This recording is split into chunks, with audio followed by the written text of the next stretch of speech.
Souvent, dans tous les domaines, c'est comme ça. Des fois, il faut pas y aller trop vite d'un coup au début. Il faut commencer par petites doses. Même moi, si par exemple demain je dois apprendre, j'en sais rien, le trading, comment devenir un champion du trading et comment gagner de l'argent en bourse. Bref, je vais pas y aller avec le cours le plus compliqué tout de suite. Je vais y aller pour les cours pour débutants, comment on installe le programme, comment on va faire ci.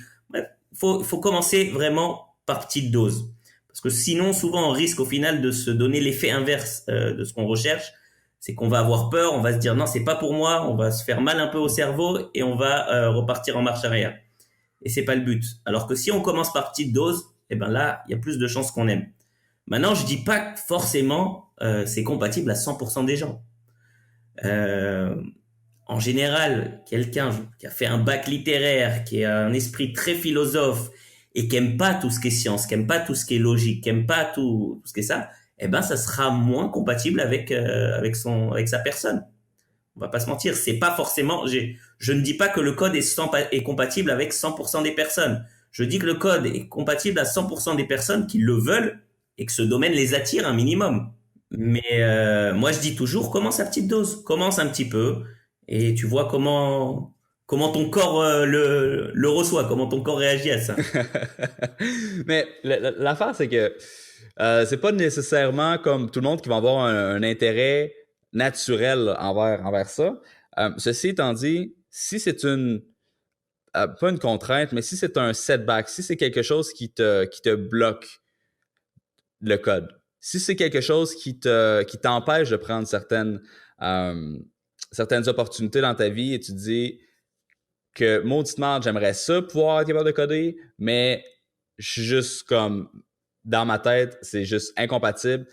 Je pense que la plupart des gens qui pensent de cette façon-là, qui ont l'impression que c'est trop compliqué, comme que tu as dit, c'est juste qu'ils l'ont juste pas essayé. Puis je pense que c'est quelque chose qui est commun dans n'importe quel champ d'apprentissage qu'on tente. C'est-à-dire que lorsque tu commences à apprendre à jouer de la guitare ou quand tu commences à apprendre à jouer du piano, tu regardes les gens, c'est comme, oh mon Dieu, c'est donc bien facile, c'est donc bien beau. Qu'est-ce que la personne est en train de faire? Et là, tu prends la guitare, puis il dit, ah, regarde, c'est facile, tu fais juste cet accord-là et tes doigts font mal, t'es pas capable de peser les cordes comme du monde, ça sonne tout croche, pourtant tu fais ça comme c'est censé être, t'as pas le rythme, et puis c'est excessivement difficile pour ton ego, à cause que tu te dis, mais comment ça est-ce que cette personne-là est capable de le faire de façon si facile et moi j'ai l'air si attardé à essayer de jouer de la musique. Et c'est la même chose, je pense, avec n'importe quoi. Euh, Moi, je trouve ça drôle à cause que je vais souvent dire que les gens qui utilisent des Mac, c'est comme, ils travaillent avec des jouets, c'est pas des vrais ordinateurs. Toi, je sais que t'es sur un Mac d'ailleurs. Non, Non, t'es sur un PC. Ah oui, je c'est suis pas vrai, sur c'est Mac, vrai, c'est je suis vrai. sur un PC. Donc, les gens qui sont sur Mac, je vais dire, ah, arrêtez là, avec vos jouets, c'est pas des vrais ordinateurs, allez vous prendre un vrai ordinateur. Puis là, j'ai taquine de même. Mais c'est parce que la raison pourquoi j'aime pas ça, c'est parce que lorsque je suis sur un Mac, je me sens tellement incompétent. Parce que tout ce qui est d'habitude facile puis de première nature à effectuer, tout d'un coup, ça devient difficile et je me sens pas bien avec ce sentiment-là de justement d'avoir à apprendre quelque chose. Puis c'est comme ça avec un peu tout ce qu'on veut apprendre. Avec tout, Exactement. bien sûr. Bah, tu m'as fait penser à ce que tu as dit entre le Mac et le PC. C'est-à-dire, comme tu maîtrises le PC et que tout d'un coup on t'amène au Mac, tu dis, oh, oui, ça me fait peur cette histoire. Au final, je suis pas bon. Tu sais à quoi ça m'a fait penser ton histoire? Ça m'a fait penser à moi quand je vais au ski, que je pars une semaine et que je me dis, il faudrait que je me mette au surf. Ça me fait exactement la même chose. Comme je sais skier et que je sais pas surfer, eh ben le surf, je me dis, oh là là, c'est compliqué. Alors que tu maîtrises le ski, donc tu vas pas te mettre à apprendre le surf parce que tu maîtrises le ski. T'as qu'une semaine et que tu y vas. Maintenant, si je vivais à la montagne et que je pouvais prendre tout le temps que je veux pour apprendre le surf, eh ben, j'apprendrais petit à petit. Au final, tu deviendrais un champion de surf. Mais c'est comme tout, comme tu dis dans l'apprentissage. Il faut commencer par petite dose. Mais c'est sûr qu'en allant au Panama, je pense que tu n'auras pas beaucoup d'occasion de skier. Là. Je pense que ça va être plus le surf. Ah oui.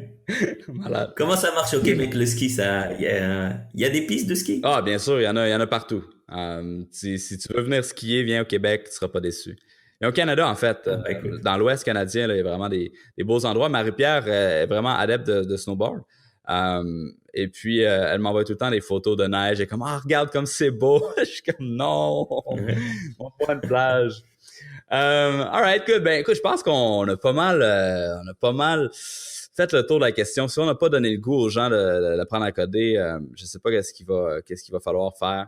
Après ça, peut-être, faudrait qu'on aille une Lamborghini. Je pense qu'il faudrait qu'on se promène en Lamborghini, marqué apprendre à coder.com dessus. Ça donnerait envie mais surtout aux jeunes. Honnêtement, là, si j'avais un conseil à dire à n'importe quel parent, avec un enfant qui aimerait ça peut-être l'enligner dans une direction qui est future-proof, là, parce que, tu sais, je veux dire que la finance, ça va se faire chambouler, on sait pas trop qu'est-ce qui va se passer avec ça. Les médias, ça se fait chambouler, on sait pas trop ce qui va se passer avec ça.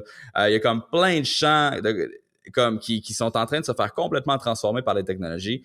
Et justement, si tu as un enfant que tu veux qu'il ait une belle carrière et que tu vois qu'il y a des aptitudes avec la technologie, pousse-le, encourage-le. C'est pas juste pour les nerds, c'est pas juste pour les geeks. Tu sais, il y a vraiment des belles opportunités là-dedans. Et puis, on va faire un pivot. On va se mettre à parler un peu plus de ton cours en ligne. Ça aussi, c'est très, très intéressant. J'aimerais ça que tu me parles de ton expérience sur la création de ton cours.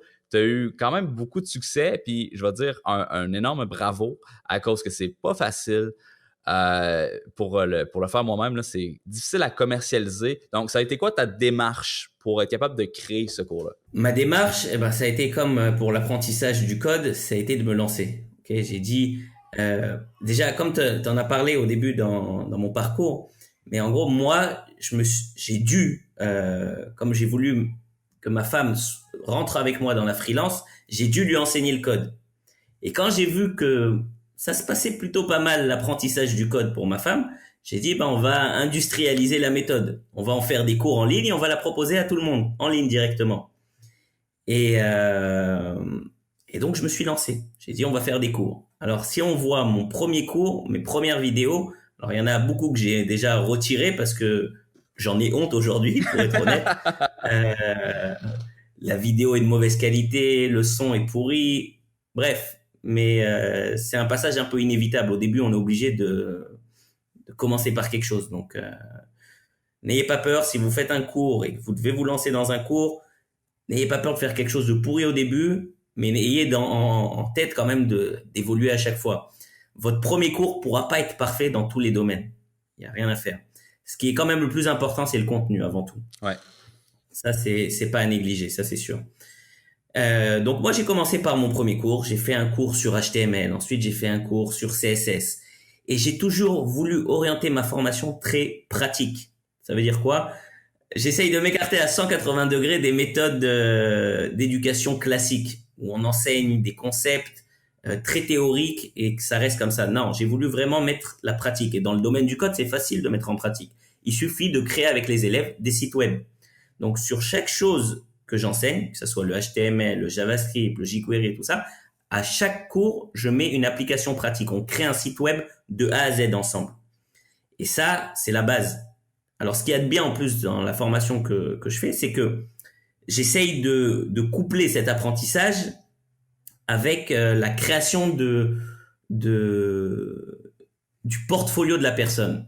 C'est-à-dire qu'un développeur web, après, quand il essaye de se vendre, qu'est-ce qui va le mettre en avant ? C'est ce qu'il a réalisé, c'est ses accomplissements. Donc moi, tous les projets qu'on réalise ensemble, je crée même le site perso de la personne. C'est-à-dire, dans le cours sur Bootstrap, mes étudiants, ils créent leur propre site perso avec un portfolio et tous les cours, tous les projets qu'on réalise pendant la formation, ils les ajoutent directement dans leur portfolio. Et ça leur donne une bonne longueur d'avance après pour trouver des jobs, pour se lancer en freelance et ainsi de suite. Justement, quand que tu essaies de trouver des contrats, des mandats, et que tu es en programmation, là, tu as dit que ce qui est important, c'est le portfolio.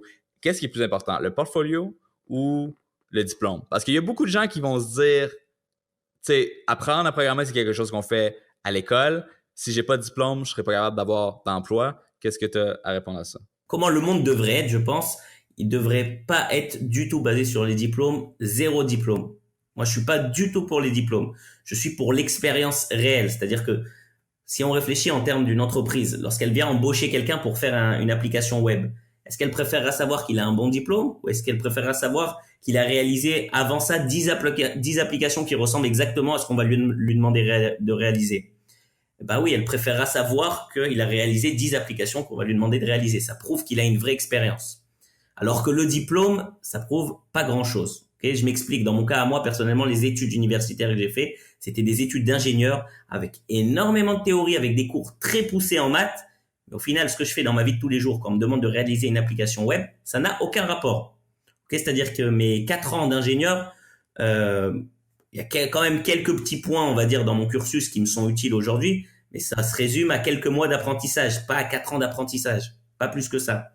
Donc c'est vraiment pour ça que je dis que si on me remettait au départ, avant mes études, j'aurais... Alors, je prends des gants à chaque fois que je dis ça parce que ça me fait j'ai pas envie de me causer des problèmes avec les parents des enfants, mais moi je ne suis pas pour les études, je suis pour l'apprentissage réel tout seul. Il y a certains cursus d'études qui sont beaucoup mieux que les autres, en général les bootcamps. Okay, quand on fait un bootcamp de développement, là ça stimule parce qu'il y a un effet de groupe, on a quand même un prof qui nous regarde, mais c'est de l'accélérer. C'est pas beaucoup de théorique, beaucoup de choses qui correspondent pas au monde réel, au vrai marché du travail, parce qu'on va vraiment demander aux étudiants après. Alors, je t'ai dit que en théorie, moi j'aurais préféré que ça soit que les compétences, que le portfolio qui compte, mais dans le monde du travail encore aujourd'hui, il y a quand même une petite importance au diplôme. Elle est faible et elle va en diminuant énormément. Ok, il faut savoir que de plus en plus, les gens, les recruteurs portent une attention plus au portfolio qu'au diplôme, mais il reste quand même un chouïa d'importance au diplôme.